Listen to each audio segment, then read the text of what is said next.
Parliament ఎన్నికల counting కు భారీగా ఏర్పాట్లు చేస్తున్నారు. రాష్ట్రంలో రికార్డు స్థాయిలో కేంద్ర బలగాలను మోహరించారు. కౌంటింగ్ సెక్షన్ల వద్ద 144 సెక్షన్ అమలు కాబోతోంది.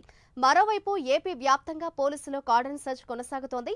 అల్లర్లకు పాల్పడితే ఎంతటి వారినైనా జైలుకు వెళ్లక తప్పదని పోలీసులు హెచ్చరిస్తున్నారు.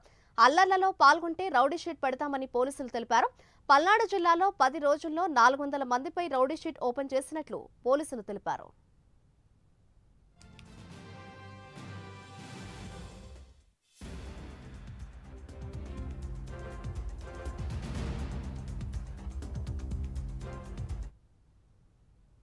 ఇక మరోవైపు ఉన్నతాధికారులతో కలిసి రాష్ట్ర ఎన్నికల ప్రధాన అధికారి ముఖేష్ కుమార్ మీనా స్ట్రాంగ్ రూమ్లను, కౌంటింగ్ కేంద్రాలను, కౌంటింగ్ ఏర్పాట్లను పరిశీలించారు.